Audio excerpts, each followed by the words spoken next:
What's good? I'm Radine from CreativeCargo. Today we got a really interesting interview with Zypitano, a producer who was born in the UAE but is now based in Toronto. We are at Kilo House, which is a studio based in Toronto, downtown. I think we're about to hit up a restaurant afterwards, just like walk around Toronto a little bit after we ask him a little bit about himself, what he's working on, and his story. So yeah, let's go see what Zypi's saying.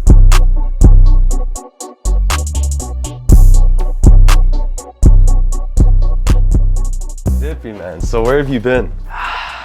Honestly, man, I've been around, just kind of, focusing more on enjoying life. Okay. I think obviously when you move to a different country, you have so many more opportunities, given the fact that I'm not used to this country or North America in general. It's just, there's so much to learn, so much to adapt.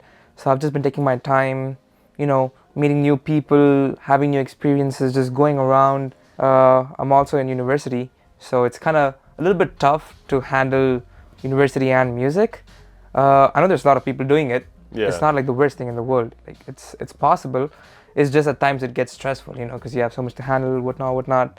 But it's all good. I've just been taking things slow, working on my sound. It's been a minute, I haven't sent out samples in like 2.5 years now. So like all the songs that have been coming out, or like all the snippets that have been showing up here and there, they're all off of like music I made from 2-3 years ago. What do you think has influenced you to evolve your sound in recent times? I think honestly, the biggest thing was me realizing that my music taste was very limited and very like, I wouldn't say niche, but it wasn't very expanded. I would just listen to a specific type of music. I remember when I came here and I met a bunch of people, a bunch of artists, they would like bring up topics like, oh, you're in Toronto, like you obviously must be listening to old Drake, or the classics. And I'm like, I don't know any of this. Yeah. So now people are just like, okay, this guy's music taste is terrible. Right? Obviously I had to be put on to like all the good music. Yeah. I'm grateful for the people around me who put me on to like good music, the classics. Obviously it's different growing up with that music or just being older and listening to it now, which is my case. Yeah. So I don't feel as nostalgic or as good about it as the people who grew up with that music. Yeah. But I'm trying my best, and it's good music. I think I've just like in the place where I grew up and the music that was being played there, and as much music as I could reach out to, I just never came across that kind of music. And I think I specifically try to work and stay in trap music or rap music, which is cool. It's fun. It's I wouldn't say easy, but I would say it's like, because I've been doing it a lot, it's like the workflow is easy for me. Yeah. And it's just fun. It's easy to work with people on rap music, on trap, hip hop. So I think recently I've shifted kind of my focus more towards R&B, trying different stuff. I've been doing a couple of sing camps here and there. I've been trying to do pop songwriter sessions. When you're put in rooms you don't expect yourself to be in is when you actually learn, even if if you can't perform, like being in a pop room. I don't know what pop is. On that note, how has being in person and networking a bunch, how has that sort of changed your producing career? So it's crazy because for almost like the first 3-4 years of me making music and getting into music, it was me working out of my bedroom, like hiding from my parents because they weren't like very approving of the music. Yeah. And it was like nobody really knew about the music. There was nobody in my small town where I grew up. Nobody was making music there. Yeah. So it was just kind of like being alone and making music, Yeah. So you have to teach yourself things. There's no one to give you good feedback. Most of my friends, I'd send my beats out to them and they'd just be like, yo, this is fire, I love this, this is very nice.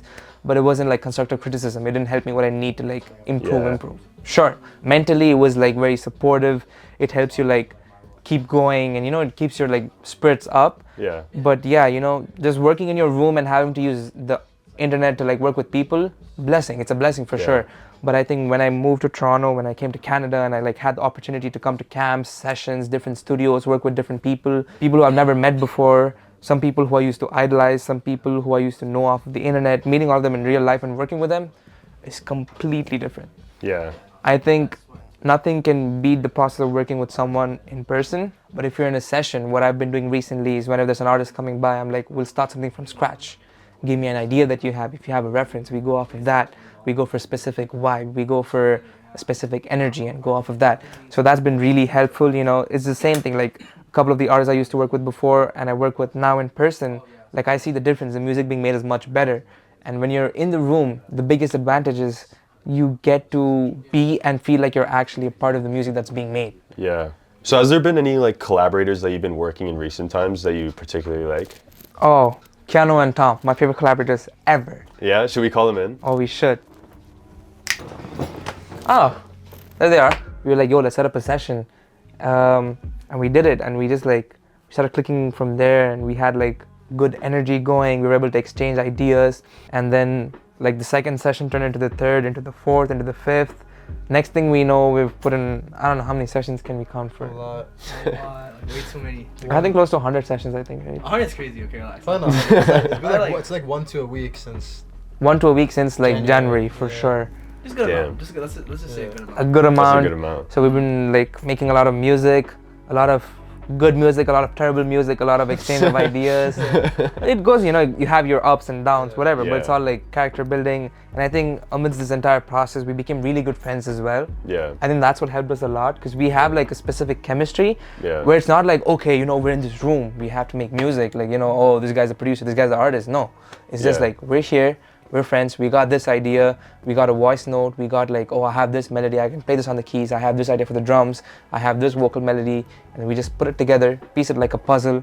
And it's just, I think because we don't have like that kind of like formal kind of relationship, Yeah. for us to exchange ideas is extremely easy. Beyond just the music stuff, it's like also like the kind of wisdom and some of the life lessons that we've learned just as human beings that we can kind of bounce off each other, and inevitably it's like intertwined with the music, but at the same time I think there's been a lot of growth just with us as like people, emotionally and physically, and I think that also plays into the quality of the music and also just the relationship. Past the music shit too, it's just in terms of growing as people. Yeah. You know what I mean? Like, you don't really get, I don't feel like if I haven't worked with these guys, obviously music is one thing, but I don't feel like I'd grow into the way that I've grown as an artist. I feel like with me, for example, I'm very like impatient, like I'm very like focused on perfection and like trying to get my shit to like a point where, you know, like I don't want anyone else to listen to it if it's not good. I don't want like if it's not perfect to my standard.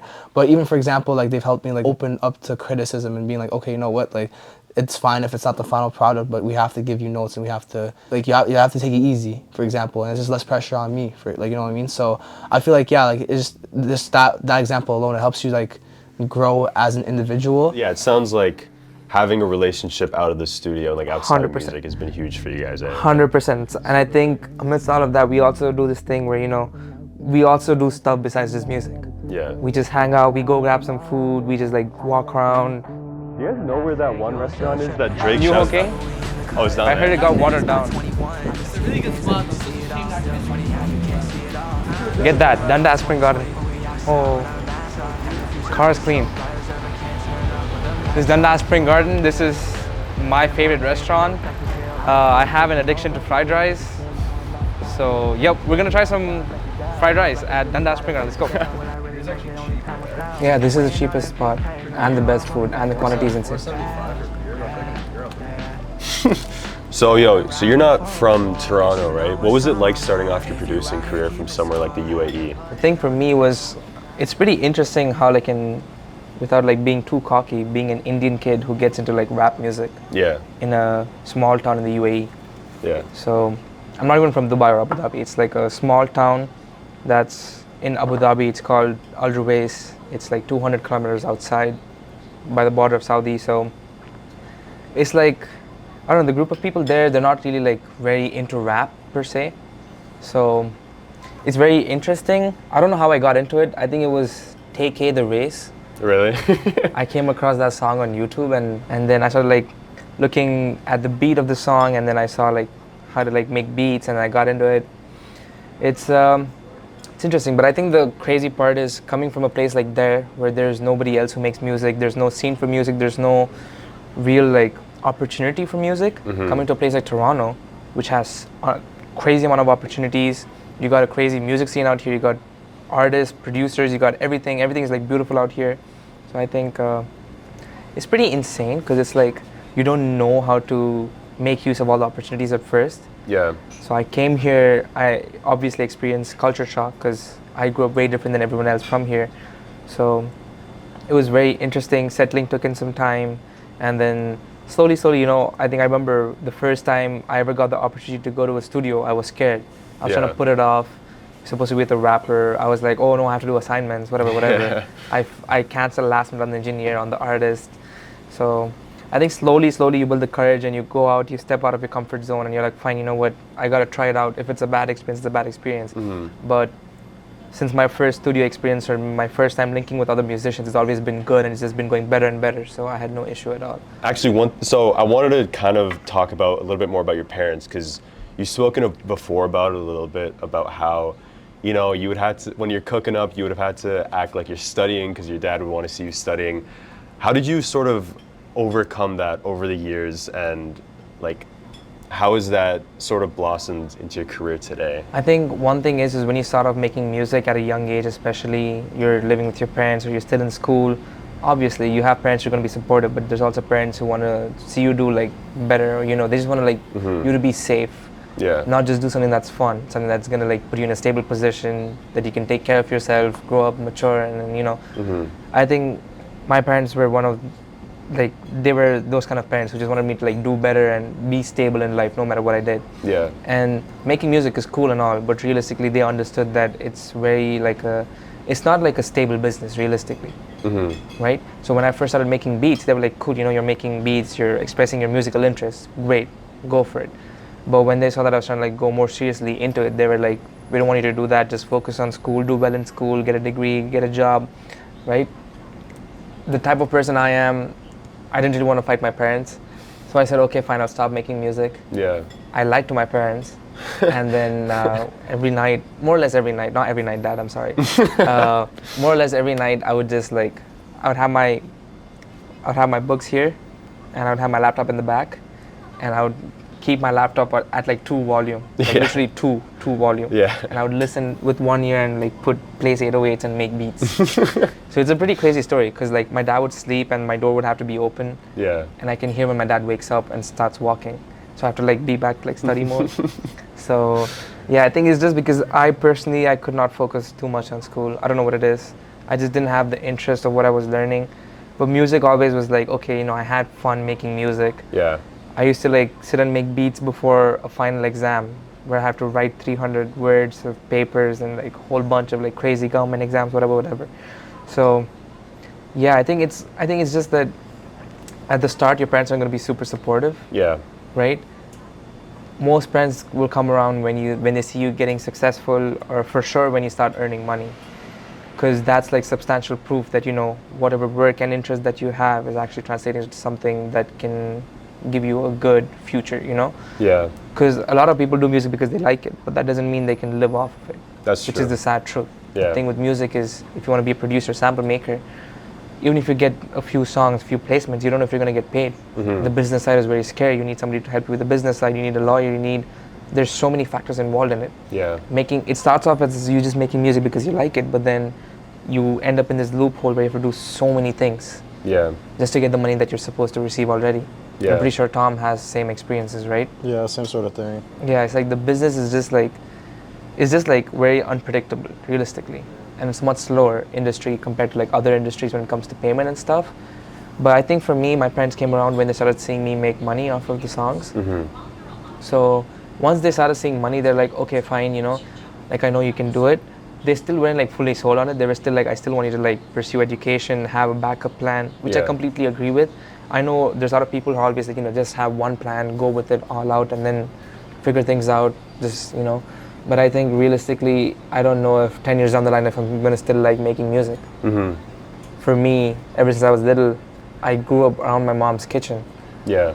And I love cooking. I love cooking food. I feel like there's like a superpower in being able to feed people food and then see them enjoy it.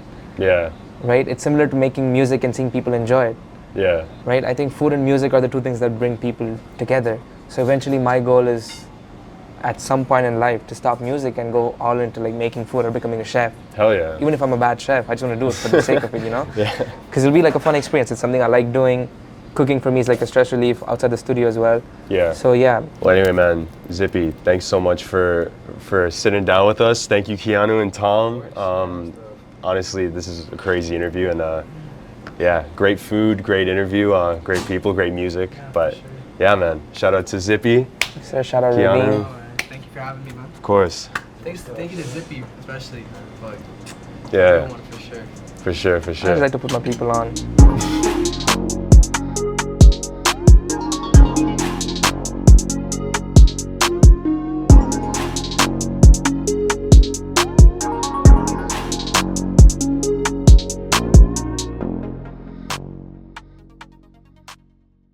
Sorry, we got carried away. The fried rice was too good. This is my favorite fried rice in the city. We're at Thank you so much. Here the fried rice from the Danda Spring Garden. Danda Spring I Garden. like most people come, they like that. We will appreciate that. Thank you. Thank you so much. You're welcome. Great food. Thank you.